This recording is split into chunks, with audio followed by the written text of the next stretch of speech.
ध्यान योग हो अथवा कर्म योग हो, मन में विषयों का चिंतन नहीं होना चाहिए, क्योंकि मन विषयों के चिंतन से विचलित होती हुई बुद्धि को अस्थिर करके ध्यान और उपासना से भ्रमित कर देता है। भगवान श्री कृष्ण गीता जी में कहते हैं, कौन्तेय तानि सर्वाणि संयम्य युक्त आसीत् मत्परः वशे ही यस्य इंद्रियाणि तस्य प्रज्ञा प्रतिष्ठिता। उन संपूर्ण इंद्रियों को संयत करके योग से युक्त और समर्पण के साथ मेरे आश्रित हो, क्योंकि जिस पुरुष की इंद्रियां वश में होती हैं उसी की बुद्धि स्थिर होती है। यहां श्री कृष्ण साधन के निषेधात्मक अवयवों के साथ उसके विधेयात्मक पहलू पर जोर देते हैं।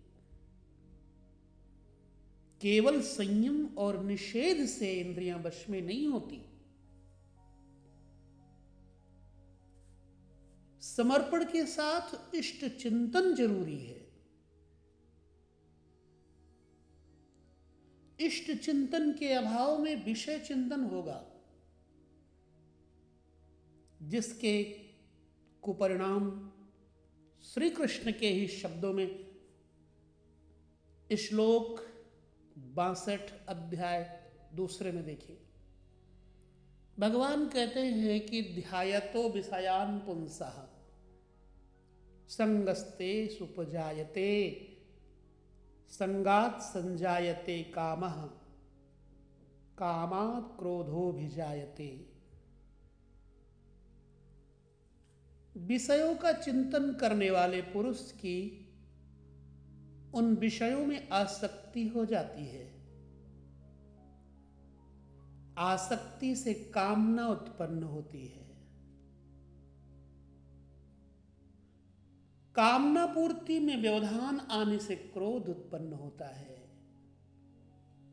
अब क्रोध किसे जन्म देता है? क्रोधात् भवति सम्मोहः सम्मोहात् स्मृति विभ्रमः स्मृति भ्रंशात् बुद्धिनाशो बुद्धिनाशात् प्रणश्यति। श्रीमद् भगवद गीता अध्याय 2 श्लोक 63। क्रोध से विशेष मूढ़ता अर्थात अज्ञान अविवेक उत्पन्न होता है। नित्य और अनित्य वस्तु का विचार नहीं रह जाता। अविवेक से स्मरण शक्ति भ्रमित हो जाती है, जैसा कि अर्जुन को हुआ। अध्याय पहले में 3 श्लोक के अंतर्गत अर्जुन ने कहा, भ्रमतीव च मे मनः। और गीता के समापन पर अर्जुन ने कहा, नष्टो मोहः स्मृतिर्लब्धा। 73वां श्लोक 18वें अध्याय में। क्या करें क्या ना करें इसका निर्णय नहीं हो पाता। स्मृति भ्रमित होने से योग परायण बुद्धि नष्ट हो जाती है, और बुद्धिनाश होने से यह पुरुष अपने श्रेय साधन से च्युत हो जाता है। यहां भगवान ने बल दिया है कि विषयों का चिंतन नहीं करना चाहिए। साधक को नाम रूप लीला और धाम में ही कहीं लगे रहना चाहिए। भजन में ढील देने पर मन विषयों में जाएगा, विषयों के चिंतन से आसक्ति हो जाती है, आसक्ति से उस विषय की कामना साधक के अंतर मन में होने लगती है। कामना की पूर्ति में अड़चन आने पर क्रोध होता है, और क्रोध से अविवेक, और अविवेक से स्मृति भ्रम, और स्मृति भ्रम से बुद्धि नष्ट हो जाती है। निष्काम कर्म योग को बुद्धि योग कहा जाता है, क्योंकि बुद्धि स्तर पर इसमें विचार रखना चाहिए कि कामनाएं न आने पाए, फल है ही नहीं। कामना आने से यह बुद्धि योग नष्ट हो जाता है। विनय पत्रिका में लिखा है, साधन करिय विचारहीन मन, शुद्ध होय नहीं तैसे। विचार आवश्यक है। विचार शून्य पुरुष श्रेय साधन से नीचे गिर जाता है,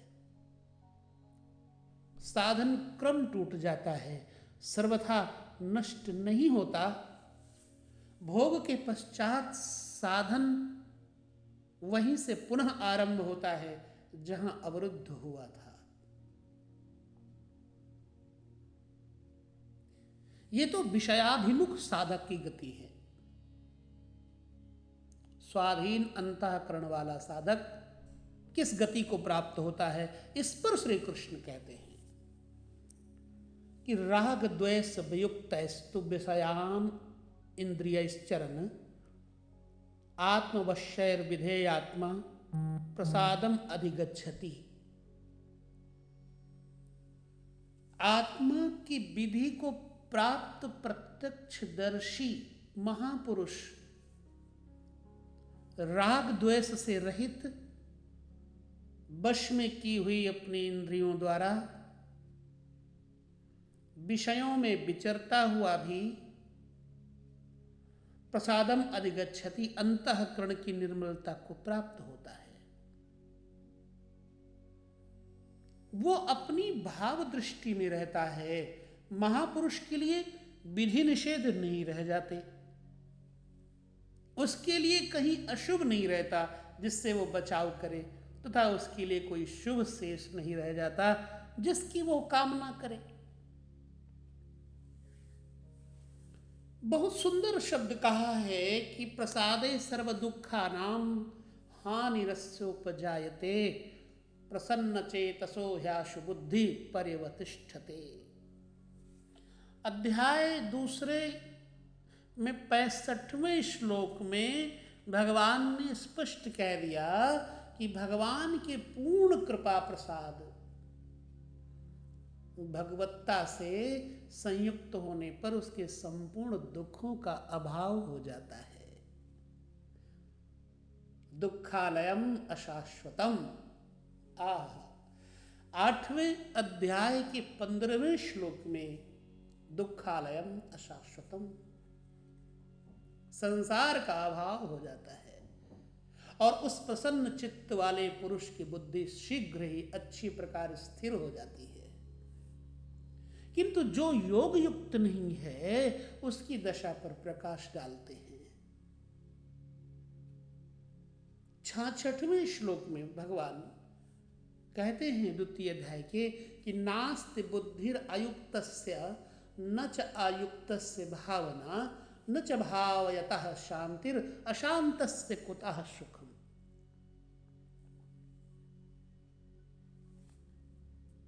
योग साधन रहित पुरुष के अंतःकरण में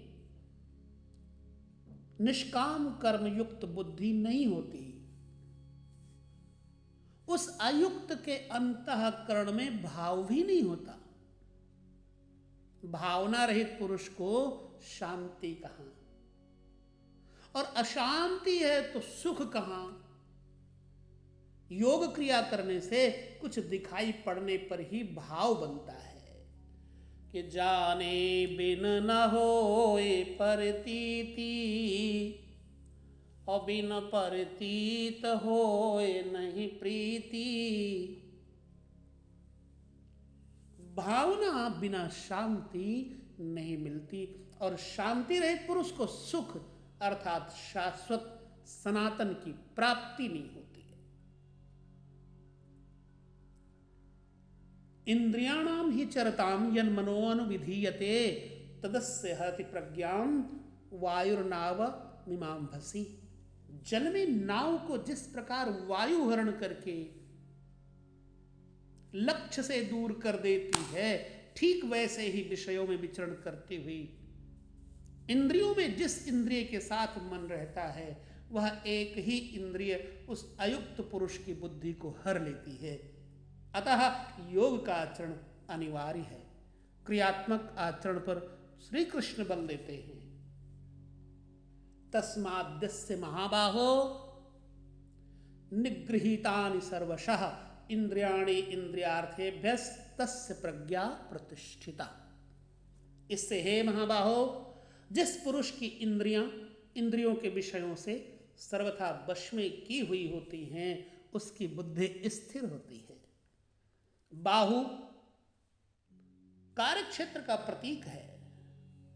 महाबाहु भगवान महाबाहु एवं अजान बाहु कहे जाते हैं। वे बिना हाथ पैर के सर्वत्र कार्य करते हैं। बिन पग चले सुने बिन काना। तो उनमें जो प्रवेश पाता है या जो उसी भगवत्ता की ओर अग्रसर है, वो भी महाबाहु है। श्री कृष्ण और अर्जुन दोनों को महाबाहु कहा गया है। तो या निशा सर्वभूतानाम अध्याय 2 में श्लोक 69 में देखें। या निशा सर्वभूतानाम तस्याम जागृति संयमी यस्याम जागृति भूतानि सा निशा पश्यतो मुने। संपूर्ण भूत प्राणियों के लिए यह परमात्मा रात्रि के तुल्य है। क्यों?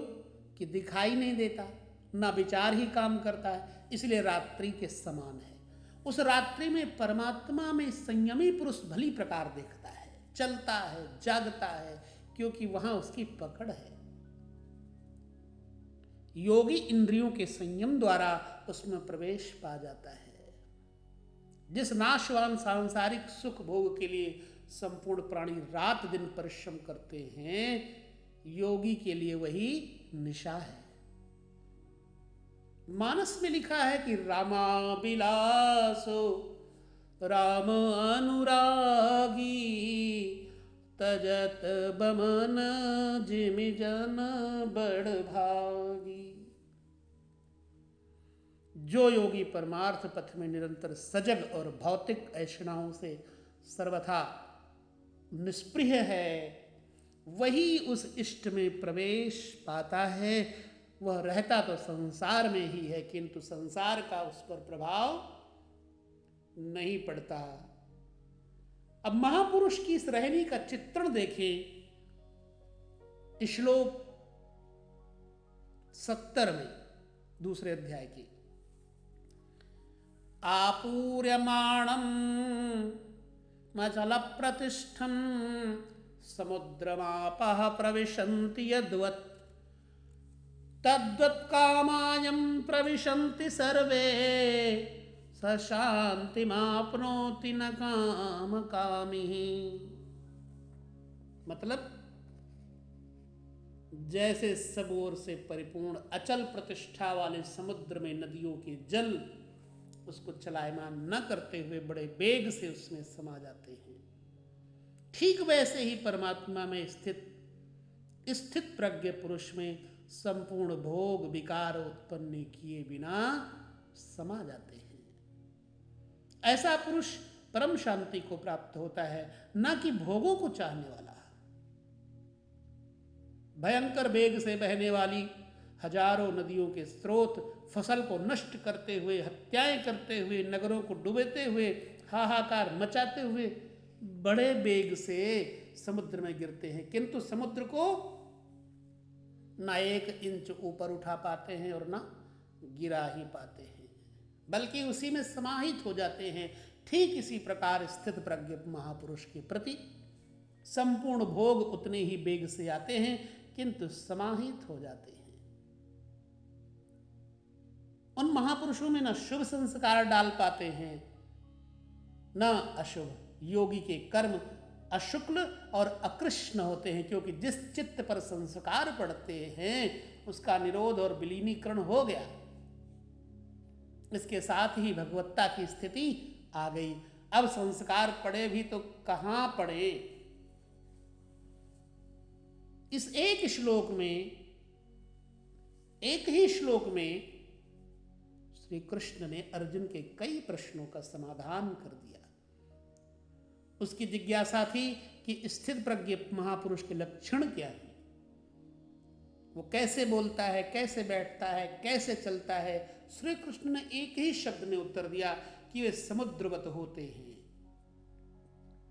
उनके लिए विधि निषेध नहीं होता कि ऐसे बैठो और ऐसे चलो। वे ही परम शांति को प्राप्त होते हैं, क्योंकि वे संयमी हैं। भोगों की कामना वाला शांति नहीं पाता। शेष ध्यान योग पर यही बहुत आवश्यक है कि हमें अपने चित्त को स्थिर करना है और संयम के द्वारा इष्ट में लगाना है, और बिना इष्ट के चिंतन मन बिखरता है और फिर वो साधक अपने योग से, कर्म से, साधना से भ्रष्ट हो जाता है। उसको विषयों का चिंतन होने लगता है। इसलिए साधक को निरंतर अपने इष्ट का, अपने गुरु का चिंतन करते रहना चाहिए। जय श्री कृष्ण।